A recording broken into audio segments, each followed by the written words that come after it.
নমস্কার, good morning বন্ধুরা। আজকে 21 তারিখ, 21শে অক্টোবর। আমি দিল্লি থেকে 6:42 নাগাদ সকালবেলা রওনা দিলাম ইটাওয়া হয়ে কানপুরের পথে। কানপুর থেকে প্রয়াগরাজ যাব।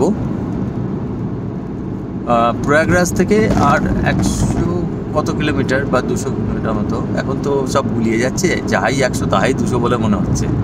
হ্যাঁ, চেষ্টা করবো বেনারস পৌঁছতে। সবারই শরীর বেশ ক্লান্ত। আমার মেয়ে বসে আছে, বড় মেয়ে, ওর কলেজ খুলে গেছে, অস্থির হয়ে পড়েছে। পাশে গিন্নি, আমিও ক্লান্ত, আজকে আবার পেট খারাপ। তো আমরা আগ্রাতে কালকে শুধু ফতেপুর সিক্রিটাই দেখতে পেলাম। রাস্তাটা এক্সপ্রেস হাইওয়ে, এটা লখনৌ যাওয়া যায়, আবার ইটাওয়া হয়ে ঘুরে যাচ্ছে। অন্তত গুগল ম্যাপে তো তাই দেখাচ্ছে। গুগল ম্যাপটা হওয়ার জন্য আমাদের গাড়িতে ঘুরে বেড়ানোর সম্ভাবনাটা অনেক পরিষ্কার হয়েছে এবং সুবিধাও হয়েছে। কারণ রাস্তা আপনি কত জিজ্ঞেস করবেন, ডান দিকে যাবো না বাঁ দিকে যাবো, প্রতি মুহূর্তে বাঁক পাচ্ছি। তো এই হলো রাস্তা, সুন্দর। তো গুগল ম্যাপের জন্য ডান দিক বাঁ দিক সুবিধা তো অবশ্যই হয়েছে, কিন্তু গুগল ম্যাপ এত বেশি ভুল দেখাচ্ছে। যে রাস্তাটা ভালো সেই রাস্তাটা কেন জানি না গুগল ছেড়ে দেয়। যত জটিল গলির মধ্যে, পাড়ার মধ্যে, ডাস্টবিনের মধ্যে দিয়ে সেই সব রাস্তা দিয়েই দেখাচ্ছে। আমি তো জয়পুরে আসার সময়, জয়পুরে ঢুকতে আমার রাত 8:20 বেজে গেছিলো বা 8:30 মতো।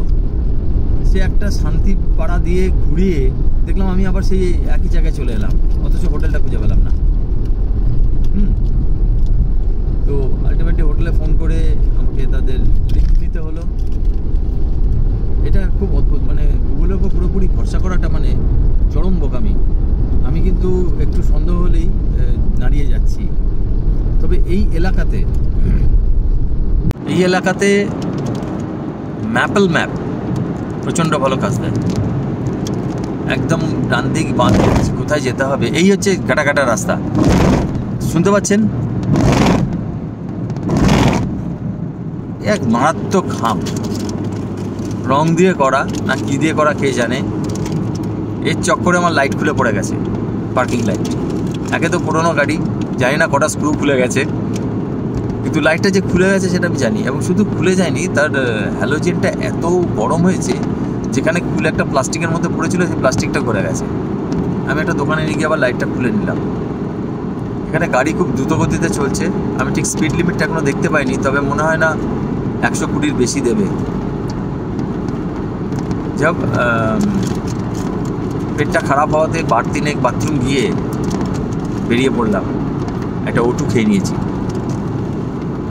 জানি না আর কটা ওটু খেতে হবে, কিন্তু শরীর এখন রেস্ট চাইছে।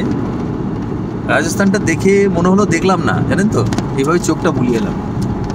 হ্যাঁ, চোখ বুলিয়ে চলে আসছি। কি দেখলাম? রাস্তা, স্ট্রেট রাস্তা। এত ভালো রাস্তা দেখেছি, শুধু রাস্তাই দেখে গেছি, আর কিছু না, গাড়ি চালিয়ে। আমার মনে হয় যারা গাড়ি নিয়ে যান তারা রাস্তা দেখেন, আর যারা ট্রেনে যান তারা ট্রেন লাইনের থেকে জানলা দিয়ে প্রাকৃতিক দৃশ্য দেখেন। বাকি তো আমরা ট্যুরিস্ট, পর্যটক তো নই। পর্যটক হলে সেখানকার সংস্কৃতি জানতে হবে, তার খাবারের টেস্ট ভালো করে অনুভব করতে হবে। আমার বউরা খাবারের টেস্ট রাজস্থানি ফুড পছন্দ করছে না, যদিও আমি একটু পছন্দ করেছি। যত সব মশলাদার নর্থ ইন্ডিয়ান ফুড, চিকেন ফিকেন হ্যান ত্যান, এসব পছন্দ করছে। ডালবাটি চুরমা বলে একটা জিনিস পাওয়া যাচ্ছে, হয়তো আমরা ভালো পাইনি, ভালো না, বুঝলেন? এখন 7:14 বাজছে, স্পিড হচ্ছে 90। রেকর্ডিং করছি, কথা বলছি, সেই জন্য বেশি স্পিড দিতে পারছি না। অবশ্যই গাড়িতে বেশি স্পিড উঠবে না, বড় জোর 130 উঠবে। তেল নিতে হবে। আমি জিওটা একটু প্রেফার করি। আমার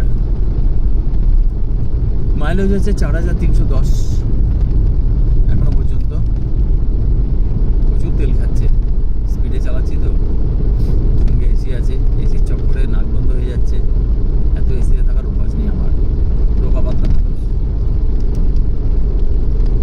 তো এগিয়ে চলেছি, রোড ট্রিপটা দারুণ হচ্ছে। ছিঁড়ে ভাজা খাচ্ছে, পাশে বসে বসে শব্দ শোনা যাচ্ছে, প্যাকেটে চাপুং চুপুং করে চিড়ে ভাজা খাচ্ছে। বেশ সুন্দর লাগছে।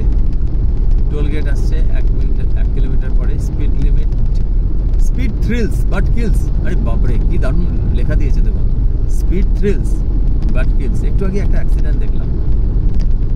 অন্তপক্ষে এইসব রাস্তায় পাঙ্গা নেওয়াটা কারোর সঙ্গে কোনো দরকার নেই, আর কোনো যুক্তি নেই। আমি যাকে চিনি না তার সঙ্গে রেসিং করবো কেন এই বয়সে? যে বাবা আগে যেতে চায় সে আগে যাক না। দুনিয়াটি যখন ধীরে ধীরে তৈরি হয়েছে, আমরা না ধীরে ধীরেই যাই, একটু না 2 দিন পরেই পৌঁছবো।